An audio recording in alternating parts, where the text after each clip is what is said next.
I'm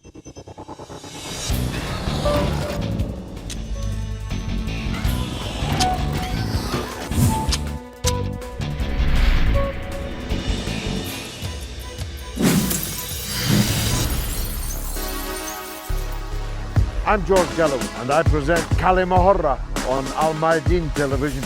Here we are in London.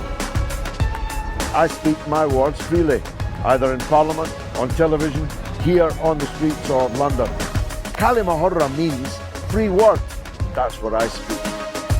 So Kalima Horra is a two-way conversation. Check it out on Al Mayadeen television. Welcome to Kalima Horra with me, George Galloway, on Al Mayadeen television, coming to you from London, but discussing the conflict between the US and Iran and asking the question, does it showcase the demise of the United States as the world's superpower? Well, up to a point. Chairman Mao said in the 1960s that the United States was a paper tiger. That was a very considerable exaggeration and distinctly premature.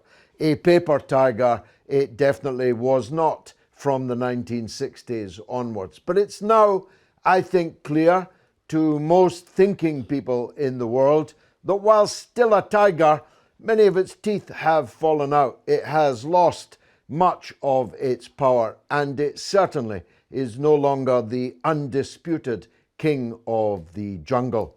Iran is a very considerable power, both hard power and soft power, but it isn't in the same league as the United States, which holds most of the nuclear weapons in the world, has a defense budget which is bigger than the next 10 countries combined. It spends, Donald Trump boasts about this on Twitter, literally trillions of dollars on the weapons and machinery of war. So it's an uneven fight, but as is often said in the English language, it's not the size of the dog in the fight that counts, it's the size of the fight in the dog. And Iran seems determined not to be subjugated, not to be overrun, and its government not to be overturned by the United States. The question then is, how much fight is there in the American dog in trying to bring these things about? And my answer is that the United States lacks the resolve, the will, and the ability to triumph over Iran.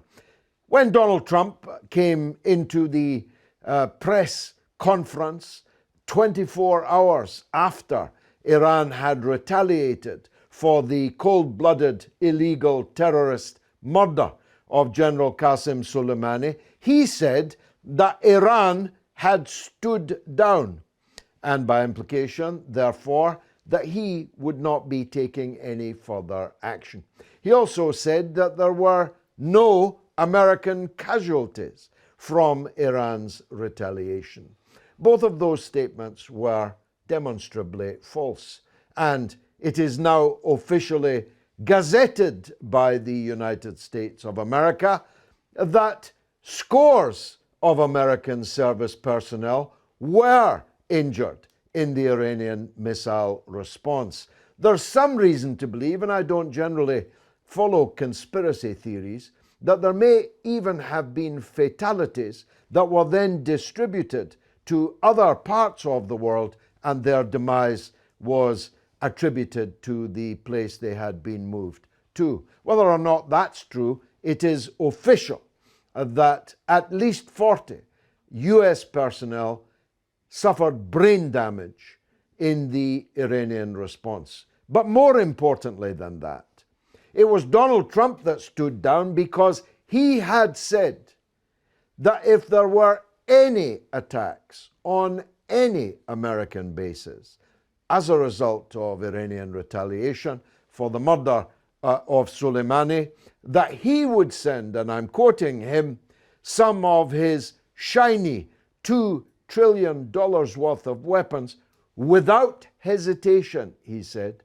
towards Iran. And he even said they had identified sites including Iranian cultural sites, a war crime. He's the one who said that that would happen. Well, indisputably, there was an attack on an American base, but there was no American response. And that's partly down to the electoral cycle in the United States. It was a calculation by Donald Trump and his advisors that if the United States ramped up this conflict, Iran would do so too. And a cataclysmic war would very likely have been the result. That's not usually a good look in the run-up to a presidential election. But I think that the United States itself knows that the 21st is not, already not, and definitely not going to be a new American century, which all those decades ago, all the zealots around the neocons in the United States predicted and planned that it would be. There are now many powers emerging, particularly China, but also Russia, which in military terms is proving more than a match for America's will to subjugate other peoples. In Syria, the United States has lost. I believe in Lebanon, the United States has lost. In Libya, the United States has lost. In Yemen, the United States has lost its power in the Middle East.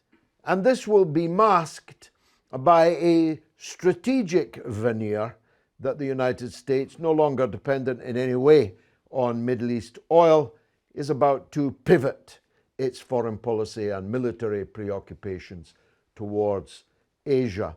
But the withdrawal of United States forces, which I assure you is imminent in Iraq, anyone who's seen the millions on the streets know what even thousands, maybe hundreds of those crowds could do to the isolated United States presence in Iraq.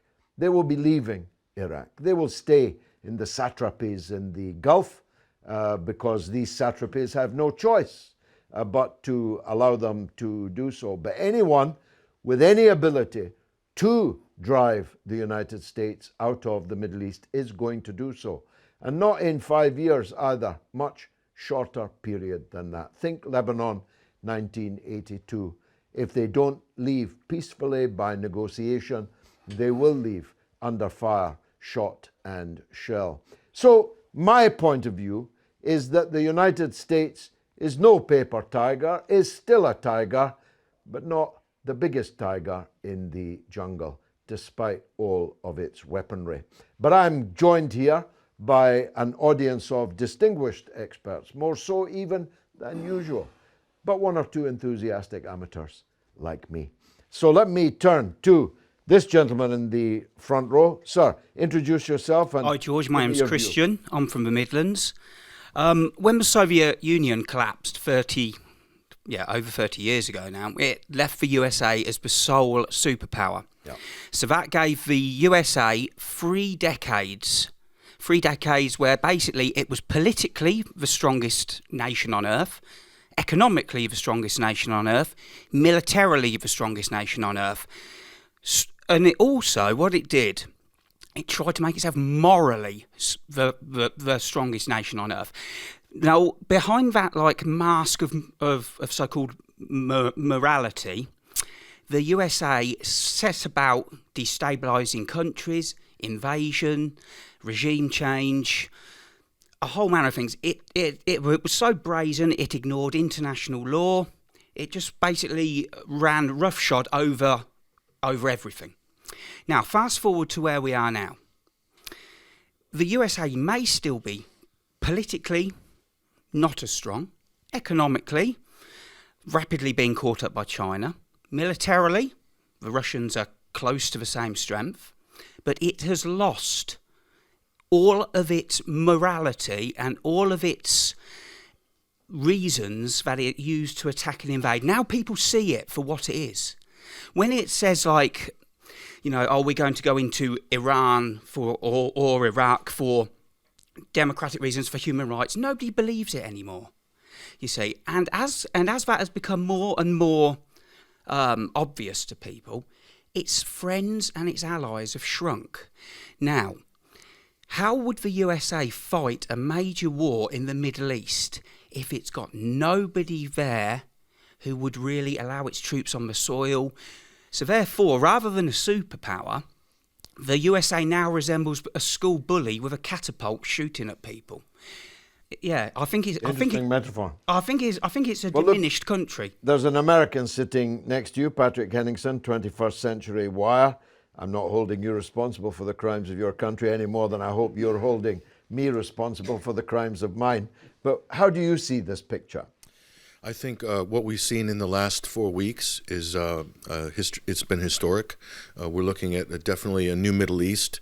The act of Iran retaliating against the United States, hitting 2 U.S. military facilities. First of all, that hasn't happened since the Second World War, and to have the U.S. not retaliate has never happened in history.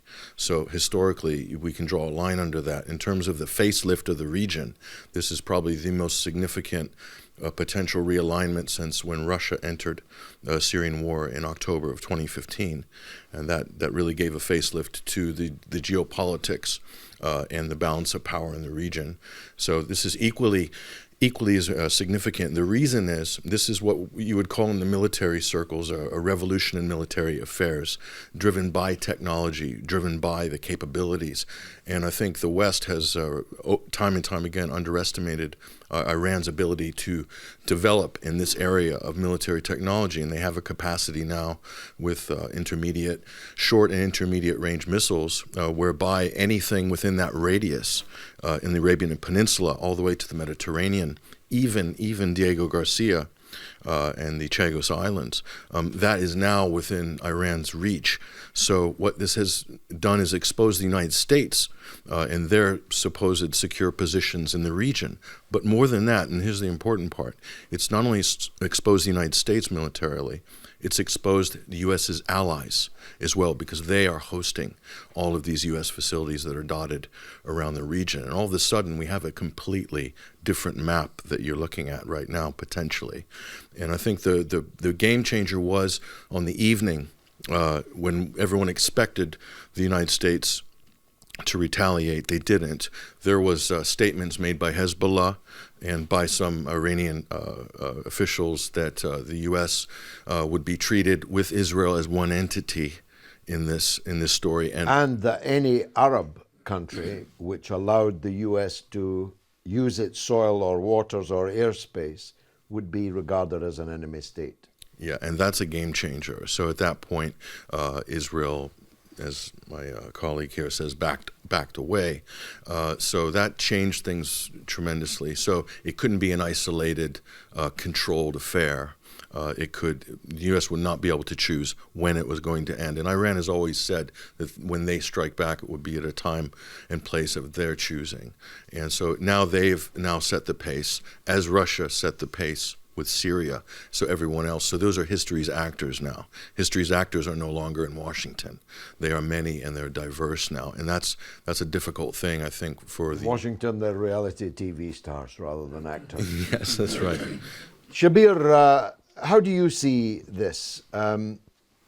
Is the Iranian retaliation for General Soleimani over? Does Trump now want sincerely to de-escalate? In which case, why did he escalate in the first place? You're a geostrategist of note. Tell us what you think. Thank you very much, George, for those kind words. I think I'll start with Chairman Mao, as you did. And he quite famously said, one who fights and runs away lives to fight another day. So I think in this sort of strategy that Iran is applying, they're not running away, but they're certainly fighting, quietening down and coming back again as and when, as our colleagues said, is required to their choosing. I think the broader picture is also quite fascinating, not just in the Middle East, how America has really lost power. As you know, in the last few days, a remarkably large gathering has been taking place in Caracas, Venezuela, where 52 nations have got together and they were talking about how to sort of oppose imperialism, how to be on the side of the oppressed nations. So that's again another sort of, if you like, the power that America was wielding. Yes, of course, I know that in Bolivia and Ecuador, the people have lost power and America has been influential, but Cuba is still there. Nicaragua is still there. So it's still, even in the backwaters of USA, they are not able to wield that much power. But certainly what's happening in the Middle East is, as you quite rightly pointed out, there were over 2.5 million people. There were a huge number of Iraqis out in Baghdad saying that no more America. So all that is changing. And what you've got to realize that the gift that Mr. Trump and the regime in Washington has given to Iran over the last 41 years is sanctions, extreme sanctions, and whatever kind of problem they want to throw at Iran, Iran has actually become stronger and stronger. 800 sanctions, by the way. I'll come back to you. I'd like to hear from you, sir. You're a very distinguished expert in Iraqi-Iranian affairs. How does this all look to you? من الطبيعي جدا يعني أنا أتفق معك تماما وأتفق مع الزملاء الذين تحدثوا عن ضعف الولايات المتحدة الأمريكية الآن في هذا الوقت بالذات، على الرغم من أن الجمهورية الإسلامية لم ترد بالشكل الكافي على اغتيال الشهيد القائد الحاج قاسم سليماني والشهيد القائد الحاج أبو مهدي المهندس. هي قالت بأن ما فعلته كان صفعة مجرد صفعة. وبغض النظر عن الرد الإيراني، أنا أعتقد أن العراق هو الساحة الرئيسة التي ستواصل فيها الولايات المتحدة الأمريكية العمليات الإيذائية سواء للجمهورية الإسلامية أو لمحور المقاومة بشكل عام وتحديدا في العراق. ولذلك فإن العراق تحديدا هو أيضا الساحة التي ستخرج القوات الأمريكية من العراق تحديدا إن عاجلا أو آجلا. لاحظتم في مظاهرات يوم الجمعة الماضية كانت هذه المظاهرات مليونية وواضحة المعالم، وبغض النظر عن المدن التي شهدتها، صحيح هي مدن شيعية تحديدا إلا بغداد وبعض المدن الأخرى فيها كثافة سكانية من السنة، لكنها كانت مظاهرات تعكس وجهة نظر الشارع العراقي برمته. في البصرة تحديدا، أنا من البصرة، هنالك أكثر من 20% من المواطنين من أهل السنة، وكذلك في الناصرية هنالك نسبة كبيرة من أهل السنة في الناصرية، وطبعا في بغداد هنالك نسبة كبيرة جدا من أهل السنة. كلهم شاركوا في المظاهرات التي طالبت بإخراج القوات الأمريكية. السيد ترامب وقع في مأزق كبير. المأزق الكبير هو خروجه عن قواعد اللعبة داخل العراق تحديدا في مسألة المواجهة بين الولايات المتحدة الأمريكية وإيران، لأنه كان لا يفترض أن يقوم بعمل عسكري يستهدف مسؤولين وقادة عسكريين إيرانيين. في المقابل كانت إيران أيضا ملتزمة بهذه القواعد ولم تتعرض للقوات الأمريكية. يعني ترامب يكذب عندما يقول أن القائد قاسم سليماني قتل أمريكيين، بالعكس تماما. سليماني كان رجلا مرنا بالإضافة إلى كونه كان قائدا عسكريا، وقد ساعد القوات الأمريكية في الانسحاب الآمن عام 2011 من العراق. الآن لا يوجد قاسم سليماني، إذن من الذي سيضمن للقوات الأمريكية أن تنسحب انسحابا آمنا كما حصل في 2011؟ هذا إذا لم يصر السيد ترامب على رفض الرسالة التي وجهها لها الشارع العراقي بضرورة الانسحاب، وأراد أن يبقي قواته، وعند ذلك ستتحول هذه القوات إلى قوات محتلة وسيتم التعامل معها وفق قواعد المقاومة في أي دولة في العالم. هنالك أيضا غطاء شرعي كبير من المرجع الأعلى السيد علي السيستاني الذي قال بعيد دقائق من انطلاق مظاهرات الجمعة المطالبة بإخراج القوات الأمريكية، قال بأنه يدعم أي وسيلة يستخدمها الشعب العراقي لفرض سيادته ولرفض انتهاك السيادة من قبل الغرباء، ويعني هو تحديدا الولايات المتحدة الأمريكية. Said Mohsin, how do you see this picture? Is the United States a busted flush? Has Iran effectively defanged the tiger? How does it look to you? I think they've caught the tail and they've swung it a little bit. And as Ayatollah Khamenei said, we've only slapped them yet. So they've received a slap.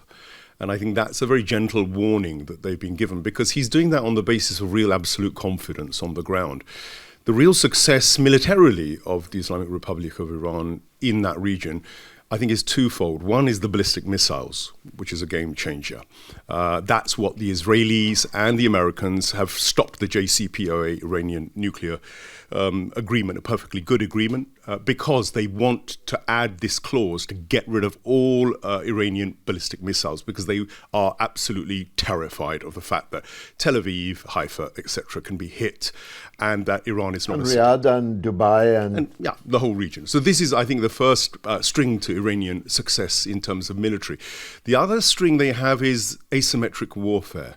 What they've done is perfected on the ground a real mobilization of hearts and minds amongst ordinary resistance-orientated anti-oppression forces. That's Christians, it's Muslims of Sunni Shia. It's not just a Shia, if you like, anti-oppression movement. It's a global one that's linked in. The example of that is I was in Iran for about 4 months last year, towards the end of last year. And I saw, I witnessed many of these people, the individual soldiers, the people on the ground who are going to face any forced American, if you like, stay in the region beyond this year. And believe you me, what you're facing there is not just a set of people absolutely excellently equipped, tactically very aware, militarily hardened in the battlefields of Syria and beyond. You're also facing people who are totally and absolutely committed to a moral, spiritual justice. This emanates from Ayatollah Khomeini, and people don't want to necessarily always pay attention to this.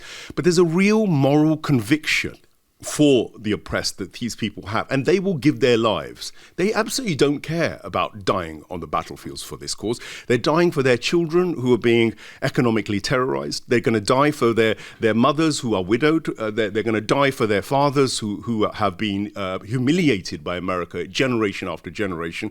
They have a cause.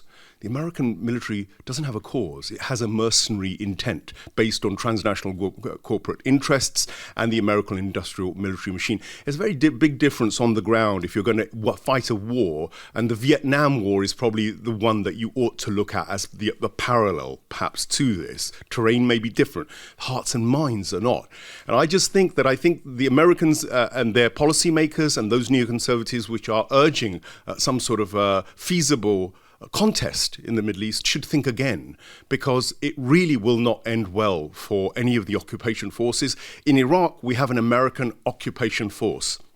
Iran has prevented that occupation force from coming to its borders, yes, by fighting asymmetrically across Yemen, yes, by defending people beyond its borders, because it knew if it didn't, the Americans were already in their backyards with regime change and green, revolutions, and they've stopped it at their doorsteps. Perfectly legitimate.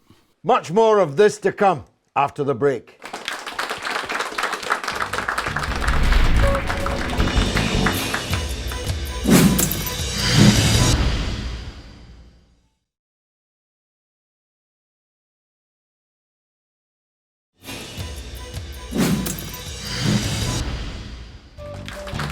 You're watching Kalima Horra with me, George Galloway, on Al Mayadeen television, coming from London, discussing the standoff, the conflict between the US and Iran. Earlier, we took the Kalima Horra camera onto the streets of London to see what the people thought. Let's take a look.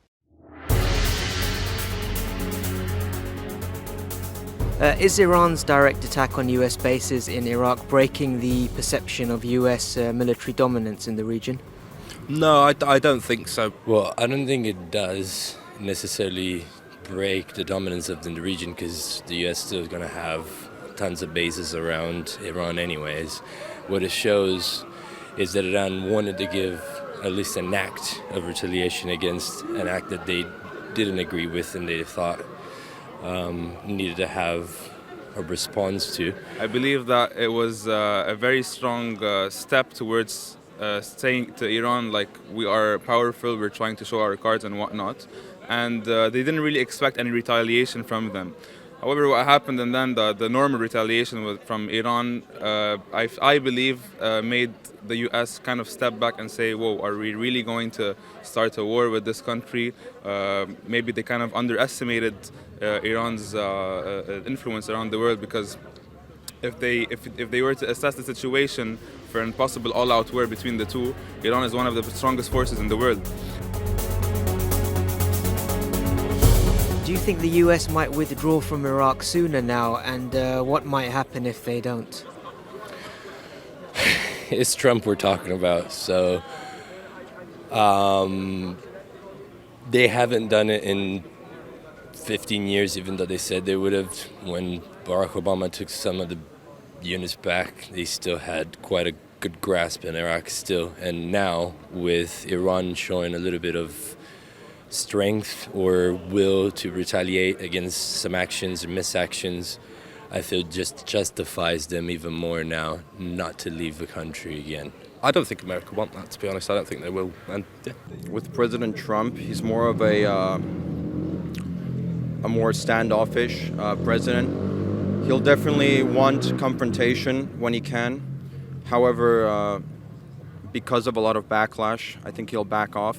Trump said he would remove the troops from Iraq, but I think they send more soldiers, from my understanding, and I don't think the conflict is anywhere close to being resolved. From how it's shaping in the region, especially with Turkey, the problems in Syria, I don't think America will ever leave Iraq. They already have bases in Qatar. The biggest base that they have is in Qatar, so they don't really lack any bases in the area. But Iraq is the most strategic place for them in terms of Iran. The situation has not been solved with Iran, so retracting their bases would kind of make them way weaker than they are now. So I don't think they would retract them anywhere soon. Johnatan Pryor, a journalist, broadcaster, a prominent Liberal Democrat political figure. How does it all look from your perspective? Well, I think one of the most interesting things recently that's happened is not just that several of the Arab states in the Gulf region have to a certain extent distanced themselves from Washington's plans, but also we've been seeing much more mutation of the attitude of the European countries. Certainly the EU, particularly France and Germany and even Britain for most of the time, been pressing very hard to keep the joint JCPOA, the Iran nuclear deal, alive, and trying to restrain Trump. And that's really very interesting because, of course, Donald Trump and the Americans in general like to consider themselves to be the leaders of the West, and what America thinks, what Washington thinks, then Europe will follow. And that's not happened recently in many of the issues concerned. Bit more ambiguous, of course, about Boris Johnson, because he came up with this rather bizarre suggestion that there could be a new nuclear deal, which he would call the Trump deal, which might flatter the president's vanity, but is hardly likely to be welcomed in Tehran. But I think we are seeing a real sea change. And just as you said in the beginning of the program, this is not going to be another American century in the way that, frankly, much of the 20th century was. We are in a multipolar world, and Iran is right to champion its own position in that multipolar world as an important regional power. The US has lost its soft power, hasn't it? You're much younger than me, but nonetheless, we both grew up in an era where the US had considerable soft power. Everyone wanted to be an American, the movies, the TV, the music, and so on. It's not like that now, is it? I think that's right. I mean, if one thinks even about Hollywood and the movies, they no longer have the domination that was. And even the Hollywood movies, 2 out of every $3 are Chinese. Absolutely. And we're seeing people accepting that we live in a much more multicultural world, much more diverse world. They don't just want American products. They don't just want Coca-Cola and McDonald's. They want to try all sorts of other things and recognize that maybe it's unhealthy to have a situation as we had over the last half century or more where America has been so dominant. We've gained some things. Not everything about America is bad, of course not. And there are many wonderful people in the United States. But we are in a world now, particularly here in a place like London where this program's been recorded. We live in a multicultural city with people of all different traditions, and we've learnt to live with those different traditions in a way that perhaps the United States still hasn't quite come to terms with. Quite so. Let's take the lady in the middle. You're wearing a cowboy hat, madam. I don't know if you are an American, but you're welcome in any case. I'm not. It's an Argentinian hat. Please forgive me. The United States don't have that blackmail power that they used to have before on the governments now, because the people are having their eye on their governments and the corruption. So news are not belonging to Rupert Murdoch anymore. They come from everywhere. Good point. You have journalists going everywhere, independently, bringing news, bringing images, and clearing a little bit this confusion. Iraq was confused for decades, thinking that the Shia did it in this market, the Sunni did it in this mosque, and vice versa, making people around the world thinking that there is a conflict between Shia and Sunni, which doesn't exist. They're married, they're intermarried, they live together, everything is peaceful between them. And now there's a new trend launched by Bashar al-Assad, who's a very intelligent person, which is the popular resistance, but in a vast dimension and very well organized. And when you have popular resistance and when you have people agreeing together, being one hand, no army can defeat them. And no plot can work for the long term with them. So now the enemy of the Zionist octopus, who controls the United States government and who doesn't represent the American good-hearted people and funny, nice, and innocent and naive. You think the Americans are innocent and naive? The people. Wow. Yes. That's a new one. The people are innocent and naive, and they don't know about all the plots of the government. So they would believe what is said on TV and gobble the propaganda, the lies. Now we are seeing the lies. So you're optimistic, I can tell. No shame in lying now. The truth is obvious, but the lies are told anyway. Well, Trump does have, in this regard and some others, a unique capacity to literally state an untruth after an untruth after an untruth, whilst knowing... To lie consistently. Yeah, to lie consistently, whilst knowing that people know that it's a lie. I gave one at the beginning of the show. He lied with the whole world watching that no American had been injured in the Iranian retaliation, when, as you now look back on it, it's quite clear from his lateness in appearing on the platform and his shortness of breath and his palpitations almost, knowing that actually that was very far from true. He didn't tweet for a whole day. A whole day, imagine. Let me take this gentleman in the middle row. I think you have a different point of view, sir. You're going to express it in Arabic. I hope someone will help us understand. Go ahead. شكرا جزيلا. أنا أعتقد المشكلة الأساسية إنه إيران مساعدتها لحماس ومساعدتها لحزب الله هذا سبب رئيسي لاعتداء أمريكا عليها. ولو كانت إيران تتفق مع إسرائيل لكانت إيران تصبح الآن دولة جيدة وممكن حتى أن يعطى لها أن تحاول أن تكون كنترول للدول الخليج.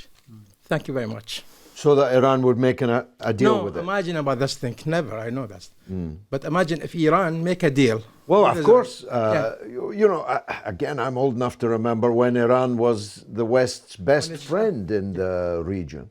As a matter of fact, we were desperately imploring the Shah to buy nuclear reactors. I've seen the advertisements at the time.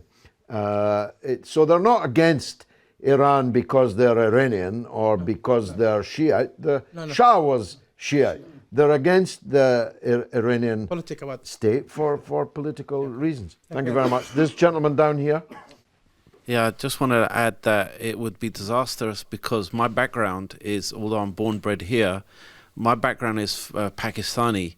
Now, our leader has gone to Saudi Arabia, Iran. You might know of Imran Khan, Prime Minister of Pakistan. He's gone to Iran, he's gone to Saudi Arabia, and he said to Trump that I don't believe in war. Pakistan will never side with anyone. We've done your war on terror. It's cost thousands of lives. In fact, they went to Guantanamo Bay. And, I mean, all these things about going into war in Afghanistan, it's cost a lot for Pakistan. So he said that it's just disastrous and it would be economically a negative impact on Pakistan because Iran is next door to Pakistan. Saudi Arabia has been a friend, close ally to Pakistan since whenever. And even though Trump admires Imran Khan, but Imran Khan said that the only way you can move forward is just peace and not through war. So yeah, I'm not sure that'll necessarily persuade Donald Trump, or rather, Patrick, those around Donald Trump. I may be alone in this room in believing that Trump does not actually want a war with Iran, but there are plenty of people in his circle that genuinely do want a war. In fact, some of them have almost made a career out of the demand for regime change. Giuliani, for example, is on the payroll of the so-called MEK, the Mujahideen Khalq. John Bolton, of course, is no longer in the inner circle, but was until very recently. His whole life is dedicated to regime change in Iran. Do you agree with that? Yeah, the Donald Trump circle, unfortunately, this is one of the byproducts of him coming in baptized by fire in inauguration and the Senate confirmation hearings and tearing apart anybody that would step up to serve in his cabinet, is that he was left with very little to choose from. And so, of course, on the door knocking were the Project for a New American Century gaggle of neoconservatives, and that did suit Donald Trump's kind of, he likes to tout his military, love for the military. Quite ironic, really, right. Considering his bone spurs precluded any military service. He went to a military academy when he was young, and I think he's trying to make good on his bone spurs of the past. But so that is a problem. But more than that, I think more than any other White House administration, this presidency is so close to Israel and maybe the Likud faction of Israel than any other president in history. His son-in-law is long-term family friends with the Netanyahus, of course. So, and what we've seen in Jerusalem with the embassy being moved, the annexation of the West Bank, giving a blessing to the annexation of the Golan Heights, more than any other presidency, Israel is driving U.S. Middle East policy. It has implored Trump within the... What's in that for Trump? You see, this puzzles me because hardly any Jewish people voted for Donald Trump. Jewish people in America overwhelmingly vote for the Democrats. Bernie Sanders might well be the Democratic Party candidate in the next election.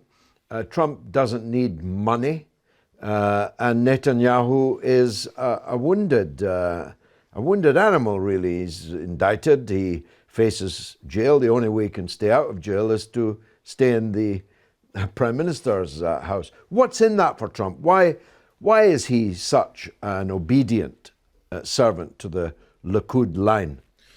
Donald Trump needs votes as well, and he did carry the evangelical vote.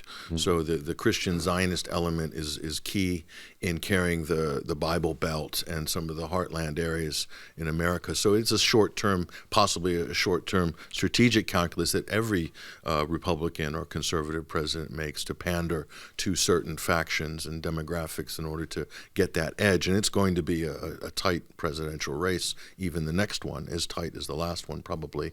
We're very close, so all of these things do matter. But what does it mean in terms of U.S. power? Is this in the U.S.'s long-term interest to confront Iran or to back up Israel, who wants to confront Iran? So we're caught in a really very tricky situation in history where you do have these different religious forces. And trust me that the Christian Zionist lobby in America, they very much believe in their eschatological end times narratives, as do many other Christians and Muslim sects around the world. This very strongly guides their destiny, as it were. And so you can't ignore these things. There are competing eschatological narratives at play, and I do think we're seeing some of these playing out right now in the Middle East. And politicians will use these. Politicians in Israel, politicians in the Gulf, politicians in Washington will use these as well, cynically in some cases, genuinely true believers in other cases. So it's a very complicated cocktail of politics, faith, and electoral strategies in Washington. Well, thank God, Johnatan, we don't have such a cocktail here, though we have our own cocktails. Faith is not really a feature in our politics.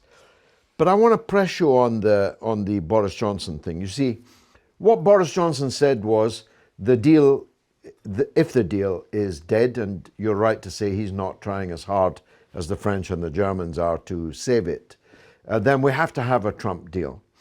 That's not by definition a bad idea, is it? It would depend what the Trump deal was. Do you think Boris Johnson is playing any constructive role? Do you think he's trying to play Greece to Donald Trump's Rome? Well, I think certainly he's trying to use the influence that he has with the White House, which he does, they're great chums, to try to rein in Trump. That's a difficult task. Would the deal be any better? That I rather doubt, I have to say. I mean, Trump has made it very clear that if there is going to be a new deal, whatever it's called, it would mean more conditions on Iran, Iran having more tight restrictions on it. And then, of course, the decision would be for Tehran to decide, is it prepared to give any more on what it's given already, unless it got the sanctions lifted. And this is a really important issue because Iran is suffering. It has had these hideous sanctions against it for years now, which have really hit ordinary people in their ordinary lives. High inflation, high costs of food and so on, restrictions on some medicines. And I think we would only see a new deal happening if A, it doesn't demand too much from Iran, and B, the sanctions are lifted, and then it would be palatable to Tehran, and the Europeans would go along with it as well. So you were there, you say, for 4 months. There is opposition to the government in Iran. I don't think it can be characterized as mass opposition. There are 75 million people in Iran. Let's say 15 million people hate the system, hate the political leadership, but they are quite strategically concentrated. They're in Tehran, most of them, many of them. They speak English, and journalists always seem to find them. Even the British ambassador found them at what he thought was a vigil, he said. How much internal conflict is there in Iran, and how might that impact on the outcome? I think the first thing to understand that is that Iran is a complicated form of democracy. Yes, it has an overarching supreme leader and it has a system called Vilayat-e-Faqih, which is unique in terms of regulating certain parameters. Those parameters are not really that much different from secular democracy. There are parameters. They're effectively the constitution. Yes, I mean, but they allow. Like we have one. Yes, or we don't actually, but the Americans have got one. Yeah, but within that, as with our system, there's an allowance for people to debate, discuss, and there are very conflicting political positions. In fact, the current government, many would argue, is not really absolutely in keeping with. This is President Rouhani. Yeah, it's not necessarily absolutely in keeping my most with. distinguished former constituent. Indeed, and it's argued that that's a healthy thing to have that sort of, if you like, difference. The problem comes when external foreign nations start injecting funds and finances and hiring mercenaries, hiring troublemakers to create violence. So, as with recent protests, you saw that perfectly legitimate grievances about the rise in prices of oil and gas or whatever that went up because of the sanctions. They'd been stalling them for many years. Those were jumped upon very quickly once you had the people out protesting, as they do with the Yellow Jackets in France. The reality on the ground is ordinary people are just like you and I. They want their shelter, they want their food, and they want their clothes. Many of them haven't necessarily fully understood the spiritual, epoch and the ethos of Ayatollah Khomeini necessarily right now.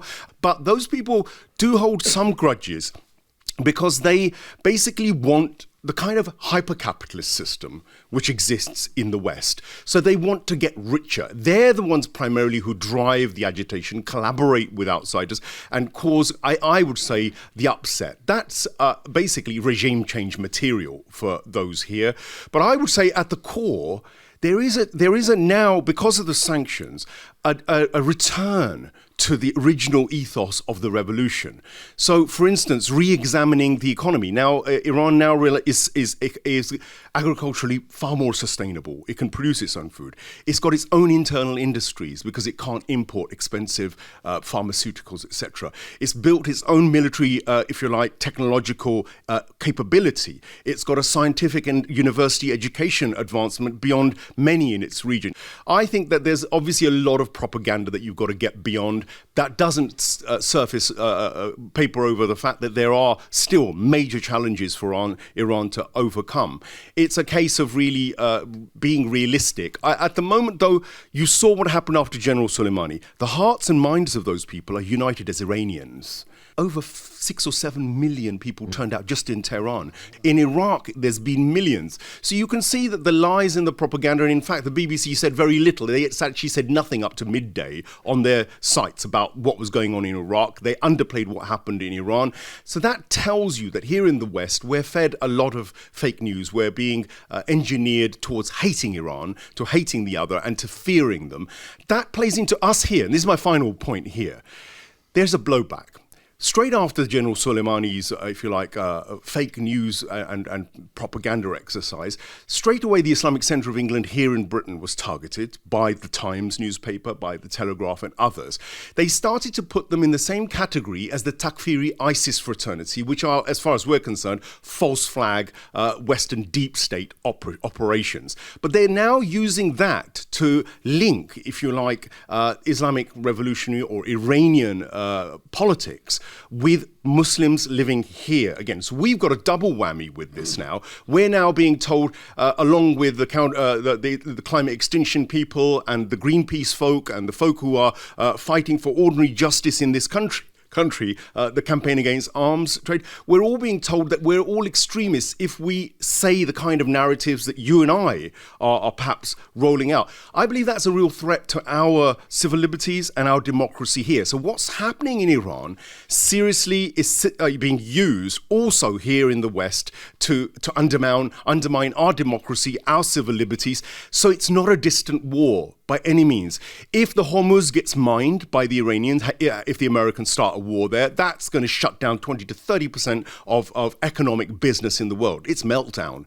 If nuclear weapons are used by Israel in the region, that fallout is going to affect all of us. So I would suggest the whole world stand up, take note, and actually rein in these psychopaths, whether they're Israeli Benjamin Netanyahu or it's Donald Trump.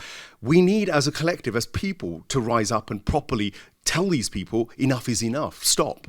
Shabbir, this MEK organization that I referred to, some might find it too obscure to fasten on this point, but they're based in Albania, in Europe. They have a gigantic budget, now paid by Saudi Arabia probably, on behalf of the United States. Are they any kind of real threat to the Islamic Republic, do you think? Well, for the last 41 years, they've been trying all kinds of antics. You may remember vividly. They were in Iraq under the patronage of Saddam. At that time. But I'm saying even before, soon after the revolution, they started planting bombs in mosques. They killed off 72 parliamentarians in the early part of the revolutions. They targeted prominent academics, journalists, and religious scholars. So their terrorism has been, it's a litany of harm and mayhem that they have tried to create in Iran. So Iran has stood against the MKO, I think Mujahideen Khalq organization. But obviously, since the demise of the founder, Mr. Razvi, his wife, Mariam, has taken over. And she, some people say that if women come into politics or head organizations, they might bring a softer element to politics. But I think, those people never lived under Margaret Thatcher. Absolutely. That's what I was thinking of. So Mariam, being a woman, is, perhaps as vicious as any man can ever be in trying to sort of topple the government in Tehran. But I think the greatest gift that has happened after Martyr Soleimani's assassination is that globally, this sort of what the sister was talking about earlier, that Shia-Sunni narrative, which was being presented for the last umpteens of years, I think has been exposed, because I think you have quite rightly on many occasions, George, pointed out that the Palestinians, 98% are Sunni, but Iran continues to support that. So at the end of the day, it's not a Shia-Sunni thing, and I'll coin a phrase for you today. It's the sushi movement that is taking place in the Middle East now, Shia and Sunni together. I hope you're right. It's been marvelous for me. I hope it was for you. Thanks for watching.